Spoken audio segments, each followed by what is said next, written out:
for me, it's like, I realize like, I love software. I don't want to talk about it. It doesn't interest me.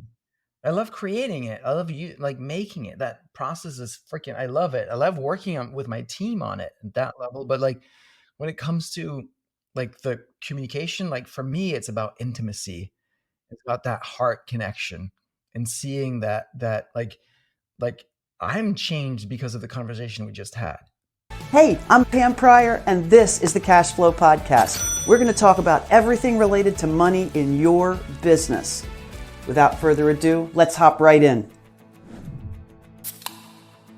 Here we are back. Welcome back, Cashflow friends, to the Know Your Map segment. I know you've come to love these as much as I have, because this is where we celebrate the power of relationships. And the key here is that we know these relationships really do shape both our business successes and also help us learn from failure. From known mentors to unexpected surprises, these are the connections that are really more than just support. They bring that human connection and they're critical to your business and cash flow, which is why we talk about them here. So I get to talk to the people on my own relationship map. And yes, I am the geek who's got an actual drawn out map of how I met everyone, and ask them how relationships have mattered to their business trajectory. So without further ado, let's dive in to meet Calvin Correli, an important part of my map, an inspiration to me, and I'm sure to you once you hear a little bit of the story. And also, I'm glad to call him a friend. So Calvin is the founder and CEO of Simplero, as well as a speaker, author, investor, and spiritual business coach. And this is actually what caught my attention first with Calvin. He has been a coder since he was 5 years old, and he thinks in systems and constantly looks to simplify everything he touches. And full disclosure, I am acting as Calvin's CFO, so I'm learning how his mind for simplification works. And Calvin, I will tell you, such as some of the conversations we've had have helped me not just simplify stuff when working with you, but also to continue to up my game to simplify stuff across the board for entrepreneurs, because I think that is definitely one of the things that they are missing is people and tools and things that simplify instead of complicate. And I think that's why I love the name of Simplero. But tell me a little bit before we get going about, what was your mission with Simplero and how has that migrated into the coaching you're doing now as well? Thank you, Pam, for having me. I really appreciate that. I need to see that map. Oh, okay. I want to see your map. I will show it to you. Yeah. I will send it. Awesome. It's really cool because you see these pods of people. Steve Sims is one of them, from where, a bunch of things happen and then you watch and the next pod happens. It's really cool. Yeah, definitely share it with you. Oh, shoot. I'm super intrigued now. Yeah. I need myself one of those. Like, can you do like fractional map stuff as well? I would do it. It's so much fun. I would actually do it. That's not a bad idea. And that's what a CMO is, like Chief Map Officer. I think that's right. Yeah. That's it. I'm leaving the financial world today. No, I love it. I love it so much. Well, you'll like this part. I don't talk about this much, but one of the things I do with it is every day for gratitude, just to spend some time in gratitude, I go to the end of one of the lines and just back up all the way through it to the beginning and kind of just do a little think about every one of the people along the line. And then we'll reach out to, in some cases, to one or two people on whatever line that was that day. That is so cool. It is. It's awesome. It just keeps you, it makes it, that's why this is so important that we talk about relationships, I think. It's beautiful. What I love too is like now it kind of like what I've found is going through life is that there are people that you get out, like kind of just forget to stay in contact with. And then like that goes stale and cold and like you can probably reignite it, but it's like, it's a lot easier to keep it alive and just be like, oh shoot. It's like in your closet, there's that dark corner with dust balls and whatnot. You're like, oh crap, there's like that's a great way to look at it. Relationship map has gotten a little stale. I need to like put some love in there. Yeah.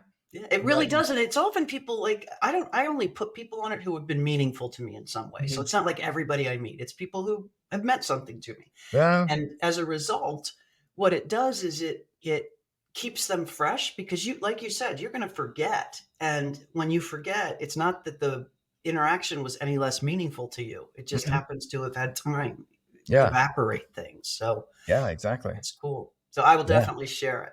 But talk to me about simplicity. I love how Mhm. your mind works.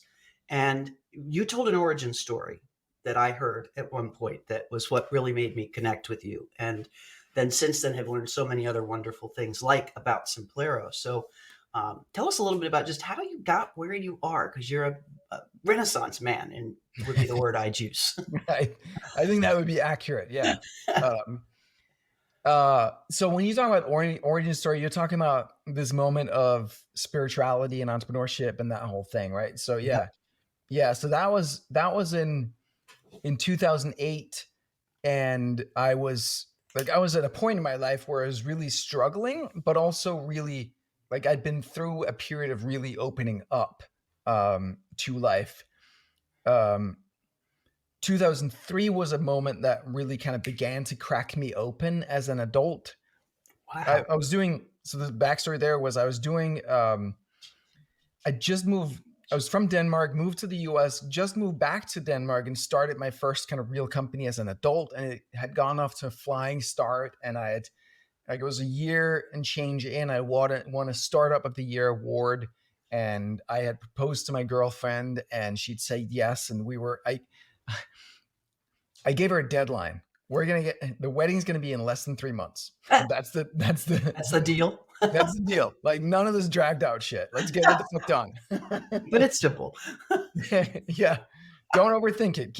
Exactly. Like make it simple. Like in this country, man, weddings are the production. I'm like, dude, it's not about the fucking wedding, it's about the marriage, guys. You got this wrong. Like Theoretically, yes. right.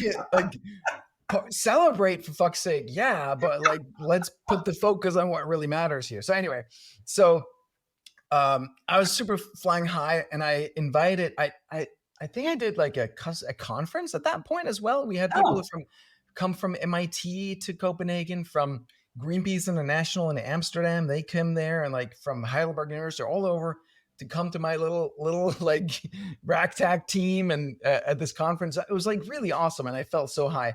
cool. And then I brought together a group of 5 super smart people to do an advisory board meeting and like just like hey help me like how do I grow this business to the next level. And afterwards one of the guys, Thomas, he's still a good friend, he looked me dead in the eyes and he was like, brother, we've been here for 3 hours and I still have no idea what you want. Wow. And I don't know if you've ever had that kind of experience, but it was like in my mind I was just like, well, what do you mean, like what do I want? Is you really want to build a big business? Like how do I in that at that moment my picture was like 50 employees, then I have like a big business because that's what my mom's software company had. She Got built a software company in it. the 80 You and were like chasing a ghost. I was right. And then after that I was like, wait, like I didn't I hadn't both my parents were entrepreneurs or business owners, and I didn't realize that you could want something in business. Uh, It always felt to me like they were like my mom was just like doing what she thought she needed to do kind of thing. But gotcha. it wasn't like it wasn't what do I want here? I was like, what, and my dad the same thing. I was like, is Is that that a what it thing in is? business? Can Huh. you do that? I didn't know. It doesn't exist. Right. And then I was like, crap, I have no idea what I want. Wow. That was Outside of 2003, that yeah, first crack happened? Wow. mhm. Outside of chasing that ghost of like, what do I need to do to prove myself? Yep. Yep. Right. I have no idea. Mhm. And that was really the thing that sparked my introspection, my search. I started with a therapist and then I got a coach and then I found this body therapy and then I found a spiritual teacher and all of this stuff. And so that was like a 5-year period of opening up this quagmire stuff that was inside of me because That's what was hitting me is that I didn't realize this from the first story, that from 2003 to 2008, you were really wrestling with this. You were still in the cocoon, kind of. That's yeah, a long period of work. yeah, yeah, it was. I was a wreck. No wonder you came out with so much value to give to share. yeah, Seriously. I yeah. mean, you did the hours. Oh, Oh, for real? Oh, yeah. I did. Yeah, and I remember that moment where I was like, I hired a coach, which I was scared of because I had this thing in my head, like, once you cross that line to get a therapist or a coach or something, it means you failed as a human, like, you Wow. might as well go kill yourself. Now it's just like, I what do we couldn't do do it with on my own, so I might exactly. as well not do it at all. What do we do with scraps at this point, right? Like, Wow. that was Wow. You yeah, know what? I don't think that's that uncommon, to be honest with you, which is a shame.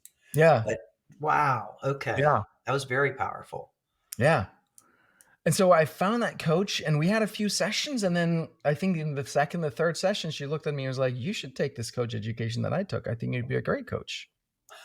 And I was like, what are you shitting me? Like, I'm not a people person. Like, I work on computers because people are scary. I don't know what the fuck to do with those people, with those things. Well, I get you. Yeah. But then like it kind of grew on me. And then eventually a few years later, I did sign up for that coach education and I did get certified as a coach, and that Yeah. was freaking amazing. Yeah. And I'm still friends with the let's call it friendly with the coach educator. She was doing a summit the other day, and I was actually on her summit, and Oh, it was cool. super She's great to on do your so. relationship map. You do need She to oh, outsource for that work sure. to me. Yeah, for sure. She was an angel in my life. Like she Oh, meant I so love much. We those. ended up we ended up being business partners after, because then when I got into whole online marketing courses and business and all that stuff, like I built actually my software, Simplero. The first client was my business partnership with her. So it was like Wow, that's huge win. amazing. And you know, it's funny. I do see, and this is something that I try and call out when I have these conversations. I do think all of us have those moments once we're of a certain age. And for me, it was 30, that there's an angel clearly. You call it Yeah. what you will, but somebody who walked in at exactly the right time. Did not expect them. Mhm. They did something Mhm. transformational and then went on. Yeah. I think it's wonderful that you kept in close touch there. I have one of those and it's been 15 years now, and I've lost contact. And Mm. part of me was like, I think that was part of it. Mm. It was a very cool and weird thing. Part of it was to lose contact? Yeah, I think Yeah. maybe. I think it Yeah. was, there was a thing you need right now, and the universe Mm. dropped it there. Mm. And then it was not the thing I needed, and it Mm. gently removed it. And Yeah. it was just, I think we've all, if we think about it, have had those angels. And that's one of the Mm. things that I ask on these podcasts is there somebody that has been that person for you that came along as a complete surprise, Mm. but ended up doing something that totally opened up a path for you that you wouldn't have otherwise seen? And it sounds Yeah. like Oh, maybe she was that one. was your I feel gal. like I've had a bunch. Another one actually that was really special is, a school teacher, and she was with me from 1st till 4th grade, Wow. and she was really meaningful because, like, I didn't feel safe at home. I didn't feel seen at home, like, emotionally safe. Physically, I was safe, like, we Got it. food on the table, and, like, my dad would spank us from time to time, but Yep. it was not, like, terrible. But Mhm. emotionally, I didn't feel safe, and seen in school, I definitely did, and there was, like, bully, and there were a couple Uh, guys that were always on the lookout for me, and they would beat me whenever they saw me. It ugh, wasn't, like, beat me to pulp, but it was, like, they enough. would hit me, yeah, to enough to be, like, scared, and to just don't feel safe, right? Yeah. Either at school or at home. But there's this one teacher, um, and she was not a traditional teacher. She came kind of from outside of that environment, and she's actually also a coach, a business executive coach, and she was, married to a minister in the government at Okay. the time, and it was, like, very interesting and very cool. And she was one of those people that I felt like she saw me. She saw something Wow. in me, and it just meant so much, and, like, I still remember the day she left, and she came around to everybody in class, and she would sit down, and she would just I remember her putting her arm around me, and she Ugh, was like, "This is gonna be my last day, and I really, like, appreciate having gotten to know you," and I just yeah, it was just wow. so touching, and That's an angel. yeah, no, for sure. And that you remember her so clearly from 1st to 4th grade. Oh, I do. I That's remember her wow. name and everything about her, and then in 2008, around the moment we started talking about, like, that was another period where like I had replicated in my first marriage the dynamic of my parents' marriage in Ah, my home. got So I was as a boy, as a I didn't feel safe with my dad because he would he had this anger and he would ah, attack me and he would criticize me and he would physically hurt me. And so I went to my mom for safety. And like if you're not a man, obviously, but like for men, I've been doing some studying of Robert Bly, and he wrote the book Iron John, and he has some lectures. Robert Bly is phenomenal okay. I'm for writing men that and stuff. down. He's a poet. I think he's passed now, but he was Oh, okay. just like Iron beautiful stuff. John is the book you mentioned? Iron John is the main book, and I actually heard about that from my sandwich guy on the Lower East Side. It was incredible. I Relationship map. I'm I telling know. you, that is so Insane. funny. He's another angel. Angels are fucking everywhere. They are. Oh my god. We'll put that in the show notes, guys, so that you Yeah. can look that up. But so the point here was that so in my first marriage, played the role of my mom, and then I projected my dad onto my wife. Oh, there you go. And that was the relationship dynamic I created. And I created a relationship where I didn't feel safe in my own home, in my Yeah. own family, in my own house. And so um the at this point we moved in like beginning of 2008. We moved into a house that we just bought, and it wasn't finished, Wow. but we'd sold the apartment. And so we actually stayed a month at my dad's apartment with two kids, my son who was newborn and my daughter who's 2 years old. Wow. And that was a fucking nightmare because, like, I'm Wow. grateful to my dad. He was super helpful and he took us in. He also helped us with a loan because the house we bought, there was a technicality because it was like a special thing in Denmark. So technically, we didn't own the land. We rented the land, but we owned the house. And the bank was like, with the mortgage, was like, we couldn't get a mortgage. So we had to You get have a a bank couple of loan. areas like that in Pennsylvania where you just Yeah. rent the land. Yeah. We had to get a Wow. bank loan that was way we couldn't afford. And then but we had already signed the papers to buy the fucking house. And so Uh, my dad stepped in and actually loaned us the money to buy the house. So our mortgage was with my dad. got it. And so super grateful for everything he did, but the relationship was really fraught at that point. And so staying with him with a newborn, and we had some fights there at his Yeah. house and all that stuff. And we got into that house, and um and I was going through all this spiritual growth, emotional journey, and all that stuff, and we had some big ass fights. Like one of the things with my ex early on, I was very closed down emotionally, Mhm. my from a pretty fairly young age, because like Got it. emotions wasn't a thing in my family. Yeah. Especially not for boys, I'm guessing. Yeah, my mom was very volatile, but yeah, like we no, Yeah. right? Um, and so when I met her, my ex, I started opening up a little bit. I think I told the story at the event you Yeah, were this at, is right? where I pick up. Yeah. Yeah, exactly.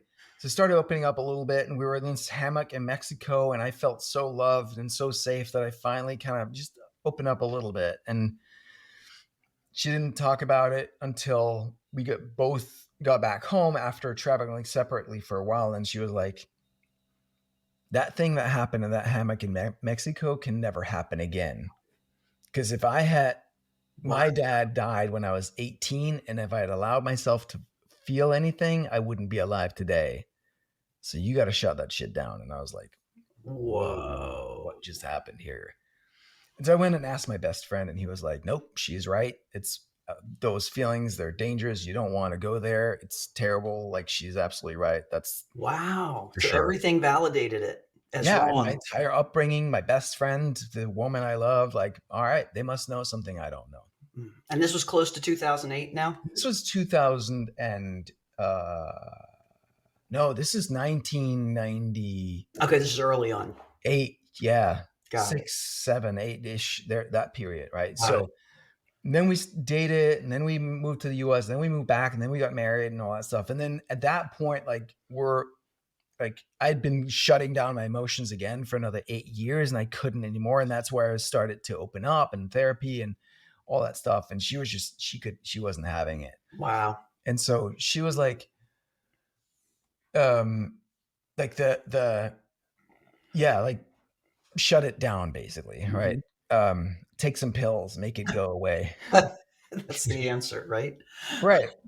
And I was like, yeah, no, um, not doing that. So you'd So come at this far point, enough that you knew at that point this wasn't gonna work. Yeah, okay. yeah.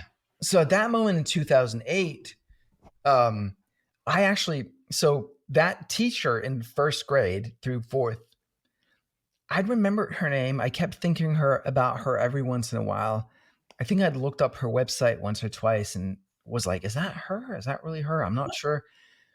And then one day, randomly, Oh, no. um, out in the new house, I was reading the newspaper and I looked over the obituaries. I don't, I think it's the first and last time I've ever randomly looked at obituaries. Wow, And she I was did. there. And I saw that her husband had passed away. Okay. Yeah. Wow. And so I was like, all right, let me give her like a week to mourn. And then I reached out. Found a website and I emailed her and I was like, hey, are you that teacher that I had back then? And she was like, you better believe it, I am. And I can totally remember you and Wow. how wonderful it is to hear from you. Yeah.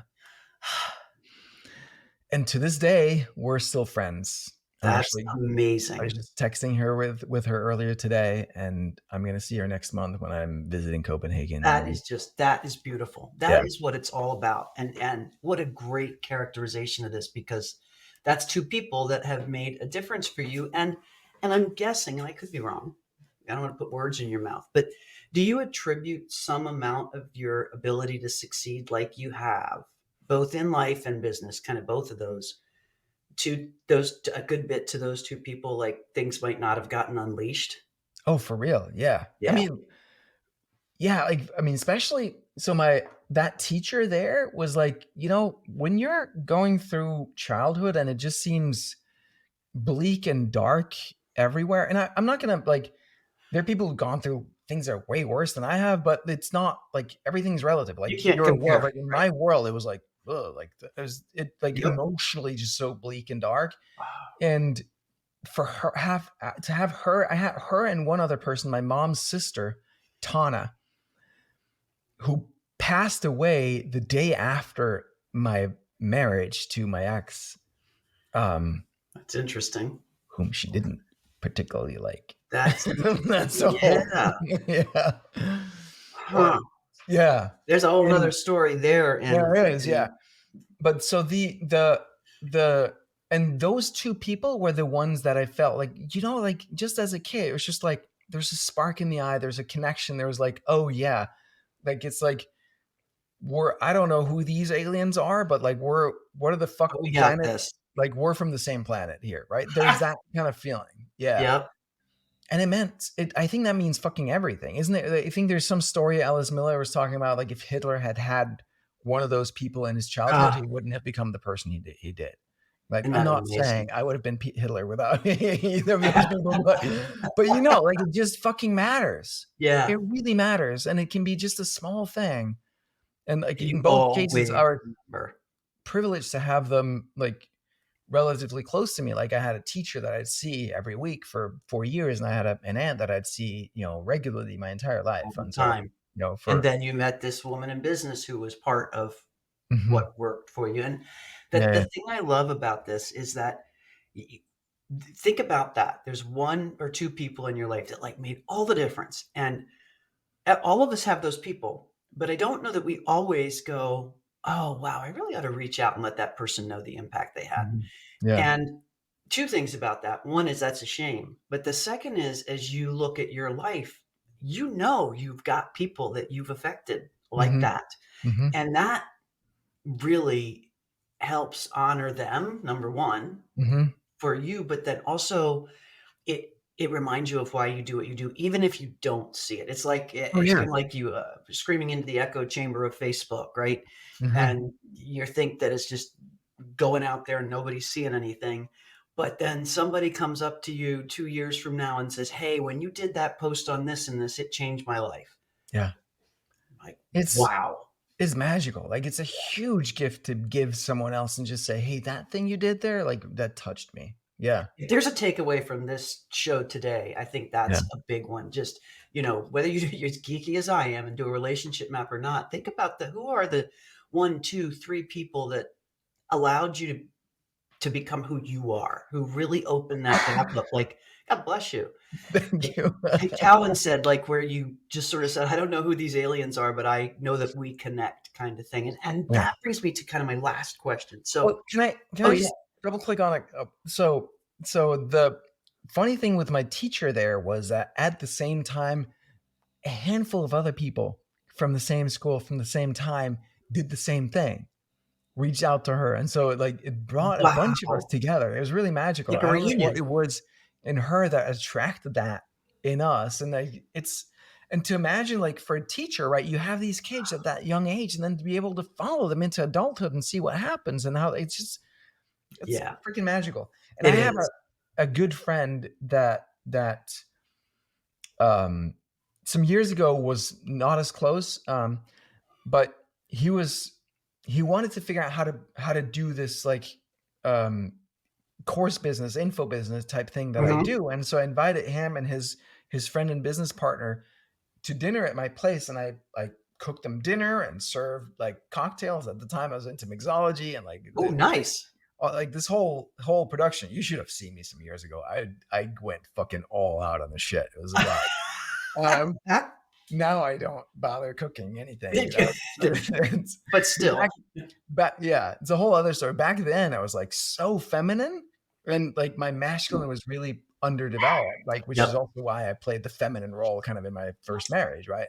yep. And second until I changed it. But so that was like the cooking and the drinking and like all that stuff, right? Like, um, but anyway, so I just like I taught them, I gave them fucking everything over dinner, right? It's like starting with the best thing you can do for I the was gonna poor is say, not starting with good drinks. yeah. As they're saying, it's starting with the best thing you can do for poor people is not be one of them. Like, decide that you're gonna be fucking rich, and then you can give to people who are in need, right? Like, Mhm. don't be a poor person and To like actually leave it, it's one of my mantras. yeah, right. The If you fuck, don't if you don't get the wealth, then you can't do anything to change the things you wanna change. right? Exactly. Yeah. So, and then I didn't hear much from him until some years later. He emailed me and said, "Hey, I just want to thank you for that gift that you gave me back then. I took it and I've now built a business and I'm making 50K a month and or 30K or whatever it was at the time. And I just want to like buy you dinner and say thank you." And he did.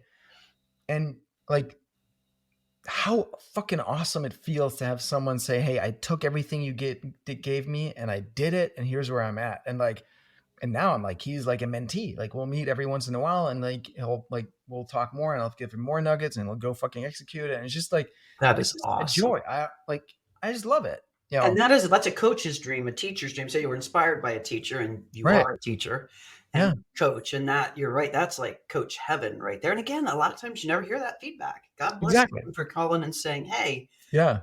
thank you. This made a big difference for me." I Yeah. love Yeah. that. Would you I don't well, I do want to put you on the spot, but but Feel you free. obviously but do you remember like would you be up for sharing a little bit about what your experience the first time we met? Yeah, Is absolutely. that In fact, okay? it leads into the question I was going to ask, which is one of the things that I always hated when I was in corporate was networking. And Mm, we had to go to these things. And to me, networking was that thing you went to where if you had power, people were coming to talk to you. And if you mm. were out of power, people were always, "Hi, how are you?" looking over your shoulder. Yeah, yeah, And I yeah, yeah. saw that because I moved from a couple of jobs to a couple of jobs. So I was, CFO, unemployed, CFO, For unemployed, oh, CFO. wow. So So I you see the saw dynamic in real time. Now really I'm something, now I'm nothing. yeah, now I'm so powerful, no power. Powerful, no power. And it was kind of cool because you were able you knew who your friends were. Mhm, And that was awesome. But I also knew how skeevy and slimy networking can be, right? So I knew when I left to come do entrepreneurship that I'd need to do something different, mhm. but that was still meeting people and getting involved because the people who were cool people who stayed with me like this while I did this were really awesome people. Mhm, So when I went to, we met at Sims Distiller or Sims Speakeasy, which is Steve Sims' thing. And you got up to speak. It was a room full of strangers for me at that event. I didn't know anybody there. mhm. I knew a Same couple same people. for me, yeah. Yeah, I knew a couple people, but not really well. Was just starting to really get to know people. And we hadn't, I don't even think we had met before you talked. Like Never. where I'd said, "Hi, I'm Pam and you're Calvin." Like we hadn't even like had one of those, everybody say hi to each other moments. Mhm. I And had read your book, but I had no idea that was you because I didn't know what you looked like. I just know the name. and I had no idea you'd read my book.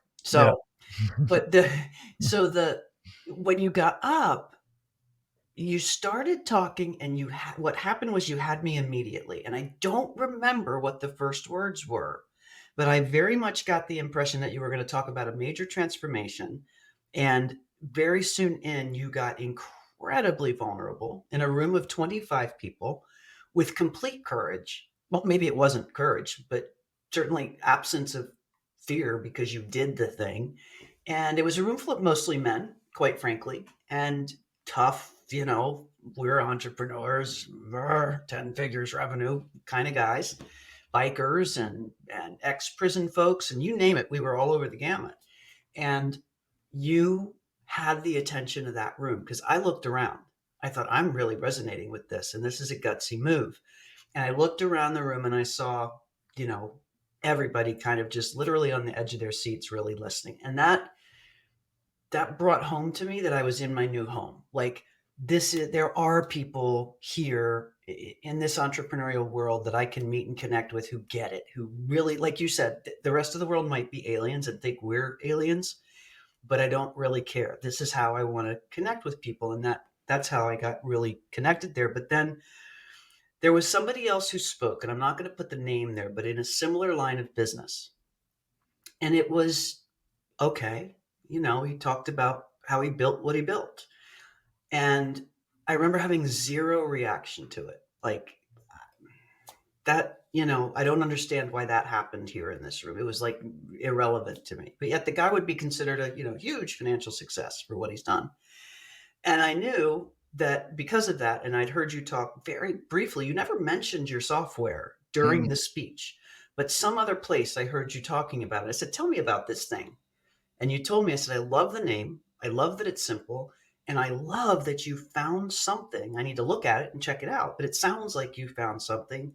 One of the biggest traps for beginning entrepreneurs is there's like 800 different softwares and you have to try and link them and zap and do all these crazy things. But what you said was, I want to hand somebody one package and let them run their business from it. They can create their landing pages. They can have their email list. They can charge people stuff. They can collect money. They can do all the things. They can have a community. But I don't want it to be hard. I want it to be straightforward so that those entrepreneurs like me who have not been coding since I was 5, spreadsheets, yes, coding, no. mhm, Actually, not spreadsheets, more like those big calculators that you had to pull the handle on. I think they weren't even called calculators. They were adding machines machines. where Oh, you no. punch the numbers in and pull the dial. Oh my god, that's amazing. But Right. no coding. And I thought this is such a gift to entrepreneurs, and that really tied in with what I'd heard you say on the stage. So it was really quite an emotional response I had to you, which is not normally the case. I mean, I'm emotional. Don't get me wrong, but there was a real connection there because Mhm, of that. Something about your story, and maybe it was the courage to just really share about that transformation. And I don't remember, but was that the first time you told that story in a room? mhm, yeah, That may have been what really yeah, got me. yeah. Well, and what really, for me, inspired me, like what we were just talking about with getting feedback was like, Mhm.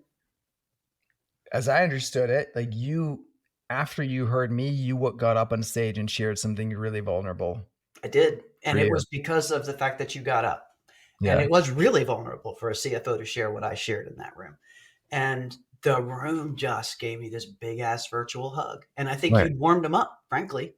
Mm, Like, I don't think there was a man in that room that wasn't gonna reach out, be kind and gentle and caring at all, woman either, um, after having seen kinda how you handled yourself. So, yeah, that was a I'm never gonna forget that event.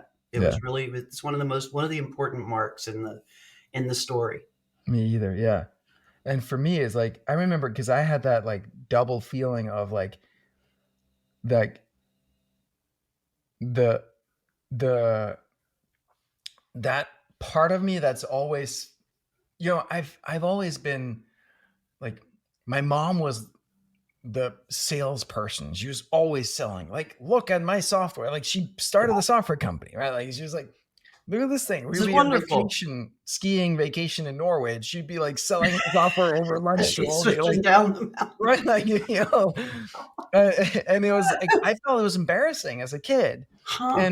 and it's like I've always been like terrible at that. Like I do my thing. I hate talking about it and hyping Hmm. it and all that stuff. And so I went there. I was like, hey, I want to share from the heart, like something that's been life changing for me and hard and vulnerable, and something honestly like I want to completely destigmatize the whole emotional side of entrepreneurship and, It's a and life, right? perfect way to put it. That's exactly what you did in that room. Yeah, Yeah. because like for me, I was like 20 years ago, I was like, am I the only one that's like struggling with all this stuff? Like, I felt everybody had else had their shit together, and I was the only Yeah. one. And it turns out, no, it's just that people don't share this, and People so don't like, share. It was a big old permission ticket, is what it yeah, was. It was a well, that's hallway the pass for the rest of us, I think. yeah, And it's just, but yet it's true. Like the fact that you never mentioned your software before that. yeah, Um, there yeah, was no sale. There was no reason you were doing it other than to benefit that room. And I think yeah. that's what's so important about finding the people that are And like so that. when that other guy came up Yeah. and talked all about the software and how great it was, and I remember you were like, "I'm gonna talk to my team to switch to the software." I was just like, I felt like that part And of you're me, I like, felt like oh, you I need was to like know this. I was crying. Like I was like, "Oh my god, you're so stupid. You should why do you go talk about emotions when you should talk Yep. about you shouldn't need to sell your software?" And so like I was like that torn, but like the bigger part of me was like my mission here is like the moment you sat up and shared, I'm like, this is why the fuck I was here, right? My Mhm. mission here is complete. This is Wow. why I was in this room at this moment. Like I knew that, but there, like how we have these fighting factions, right? Yeah. And so it was just so yeah. Somehow Yeah. you told me it was not outright, but somehow I found out you had this software. And it Yeah. wasn't 2 weeks later after Well, I some mean, research that we said, "Oh, yeah, this is the one we want, not that I other one." shared what happened was you went up and shared, and then you came back and we and then that's when I realized who you were. I'm like, hey, you're Pam. Oh, you're Pam Pryor. I read your book. Got Like, it. and we Okay. started talking over in the sofa, and then I shared how I was like feeling like a little bit like an idiot because I was talking about feelings and this guy was talking about software, and you was like, "Well, you do the You have same. Oh, let me check software? that out." Like, and then that's how we came to that, Yep. right? So yeah, I guess that's like I don't Do you know know. what's perfect about that story, though? Is connect with people because you connect with them. Yeah, I had no idea what was behind your story. You had no right, idea what was behind mine until you made the connection and I made the connection. And yet that's led to an incredible relationship that is right, both business and personal. totally. And to me, I know when I was in corporate, I used to always say to myself, I know business can be done right. I know business can be Mhm, done right, but I didn't know what that meant. mhm, And it's through this story and why I'm so glad you decided to do this with me, because this one's had one of the biggest impacts on me, quite honestly, in my yeah, entire, not just this career as an entrepreneur, but it's really validated for me some thoughts that I had 20 years ago. mhm, And didn't have the courage to explore as early as you did in your life. And now, certainly am and have. So it's just so awesome to be able to see it play out further and further and further as these maps get broader and broader for us. yeah, yeah, I think we're changing the world. I just think we're doing it one step yeah, at a time. yeah.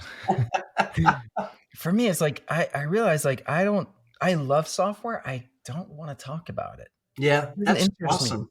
I love creating it. I love you like making it. That process is freaking I love it. I love working on with my team on it at that Hmm. level, but like when it comes to like the communication, like for me, it's about intimacy. Hmm. It's about that heart connection and seeing that like I'm changed because of the conversation we just had.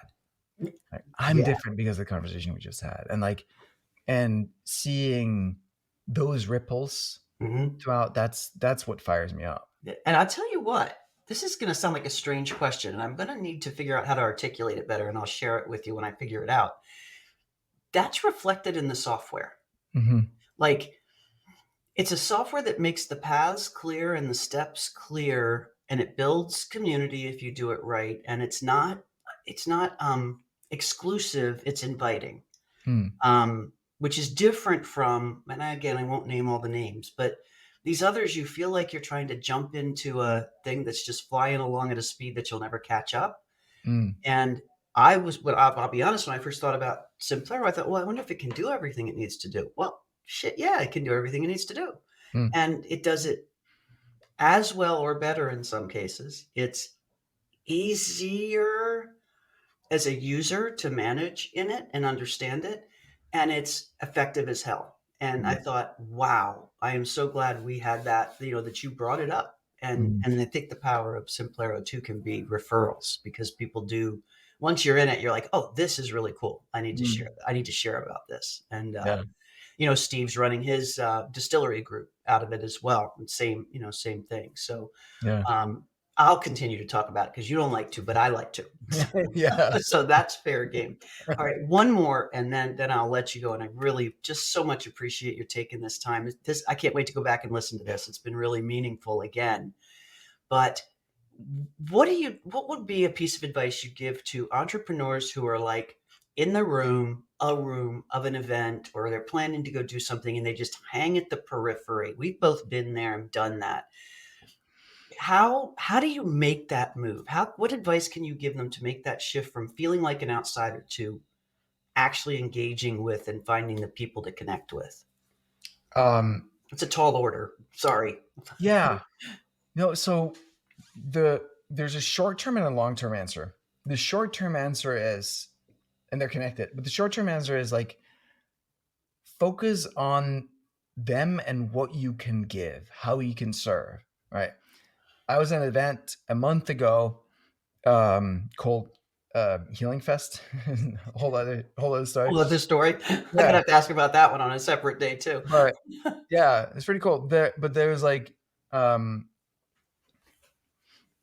um there was, yeah, I was like, I felt a little bit like periphery. It was like an Okay. event Yep. that had been run for like 35 years, and they had done 185 of these events, and I was like, oh, I don't know, like how did it go? There's a lot of like downtime and waiting. It was a little bit weird in some ways, but like the key for me was like I sat there was another guy that I'd seen kind of walk around. You know how like at events you're like, oh, this person, like, oh.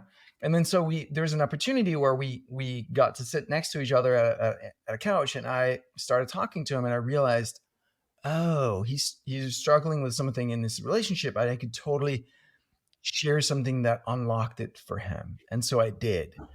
And that in that moment, I was like, my job here's done, right? Like Love that. it just like And is you that don't have to focus? feel like you've got, I know a lot of people when they're starting out are like, but I don't have anything to offer. That is so not right. You No, have everything you are to offer. yeah, exactly, I may not right. be able to give you business, or I may not be able to give you money, but Mhm. those things are just a couple of the things people are there to connect about. There's so much more that you can So much touch more. base on. So much more. It can I be love that. fucking anything, right? But just like perspective. Like, Yep. oh, you know what? I noticed. Like, I'll tell the story. So in this case, this was a Hindu that had moved to Canada and ended up in like an arranged marriage, and he was, and this was like now like 20 years in, and they had kids, and he was just like feeling resentful, and like, and they were not like, he never really felt like he's really chosen this woman. Yeah. And I was like, look, my friend, like maybe you're meant to stay together, maybe you're not. But before you break this relationship, I would invite you to actually choose her. Like confirm the choice that you did choose her because you chose to ask for an arranged marriage. That was optional for him. He chose to do that because he wasn't finding a partner on his own. So he was like, let me just do that. That was your choice. You did choose her. Now actually choose her because she can totally feel in your energy that you never fucking chose her and is not serving her and is not serving you. So Wow. go in and just go fully into this relationship, cherish her, worship her, adore her, give her all of that, and see where that leads you 6 months from now, 12 months from now, right? Wow. And he was like, "You know what? I never saw it that way. You're absolutely fucking right."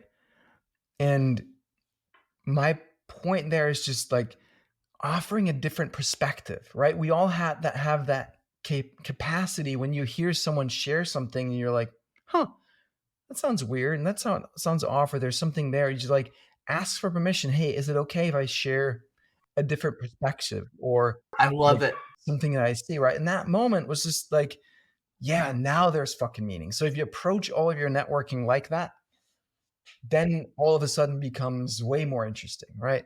Fuck Like that, my dogs are going crazy, so this is yeah. right on brand for us. But the thing that I really the thing I love about that is it's find the connection that's the human connection first, because 100%. that will make you so much more comfortable in that room, Yeah. and you don't have to have those surface conversations. And we're all humans, right? That's the one thing that we all are. I It love it. doesn't That is matter if you're the great CFO advice. or the outsider or whatever, we're all fucking humans. I Yeah. love well, that all right, we're leaving with you with 2 things here today from this. This is gold because number 1, remember who your angels have been and try and go find them and say thank you. But Mhm, also come into the room and just recognize that the entry point is human and you mhm. are that. Like, go ahead. You were going to say something else too. Well, this may be overkill, but I would say like the long-term version of that Oh, that that's I right. would Long say term. is put shit out on social media. Right? Share of yourself and your journey, your vulnerable sides, your wounding, and like that you've overcome, and all of that stuff. Because the more you put out there, the more friction points there are. So now, when you do meet someone who's happened to see your stuff in social media, there's more to connect over. And Great you point. might go to those deeper conversations much faster because they're like, "Oh, I saw this thing that you wrote and it really like touched Touched me," and me. blah, blah, blah. And now we can have a conversation about that. Yeah. I really like that. The longer term one is really good because you get it, and this is a whole other conversation people have. But I know there are still people out there who believe, hey, I've got my business me and I've got my me. Oh, yeah. And No. I don't know that I couldn't operate that way. No. And I know my corporate It's friends think I'm nuts, but it's all just Pam Pryor because It's a this is massive what she lost did. opportunity.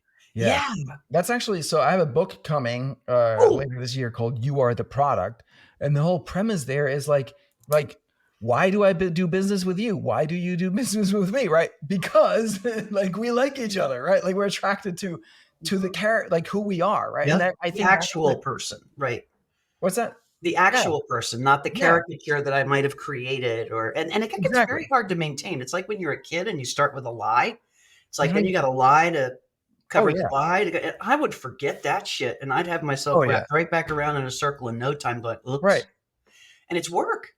So And yeah, instead, all that energy we can put into actually building these maps, exactly. which are And just so so awesome.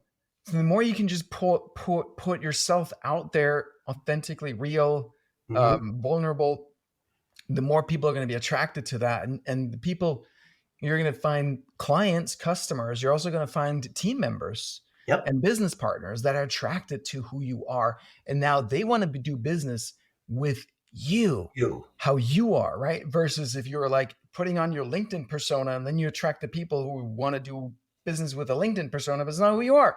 Yeah. And then you go put in, and worse, then you go put on your Facebook persona, and then you go put on your TikTok persona, and they're not Yeah, the same. As Steve would say, you got to be the same person all over the internet, damn it, yeah, or you're going to lose them. But for sure. that that is so awesome. I cannot thank you enough for doing this. It's always great to talk to you, but I know this is a conversation that everybody's going to get a lot out of. And folks, we're going to drop this in the notes as well. But if you want to talk to Calvin as a gift to folks who listen to us here, he has agreed to answer DMs in Instagram. So if Yeah, you DM him and I'm going to spell it for you, but you can also see that in the notes. It's Calvin Correli at Calvin Correli, Calvin Correli, 2 R's, that's 1 L. right. He will answer your DM, and he will be a human in answering your DM. Yeah. So if you've got questions about coaching, spiritual coaching, Simplero, Or relationship just map, DM me and say you heard me here on love it, the Cashflow podcast. So love it, then, yeah, perfect. then I love. I love hearing from people that listen, and just if you want to share a takeaway, that's even better. But just saying, hey, dude, I heard you on the Cashflow podcast. I'd love Perfect. to hear from you. Awesome. Yeah. Calvin, thank you so much. Thank you, Pam. All right, I'd everybody. love to hear. I really appreciate you, Pam. I'm so glad that we met and connected there. I'm like, I'd literally heard about you like a few weeks before, It's so read your funny. book right away, which is an easy read, and I was like, I want to work with Pam one day, but I probably can't afford it, and she's probably too busy to like like that was, That's so funny. yeah. Ryan Dice was the one that Ah, introduced yes. me to the Yep. book, right? Yep. And then you were there, and then like we connected like that. I was like, Boom. no, no, I never had planned for that. Always be aware, folks. Those things are waiting around the corner to happen, and you never know when they're going to happen, and they're the best surprises of the day. So, Yeah. all right, everybody, you guys have a great week. We'll see you next week on Cashflow. Take care. I hope that video was helpful, and I hope you subscribe to my channel for more information on finances in your business.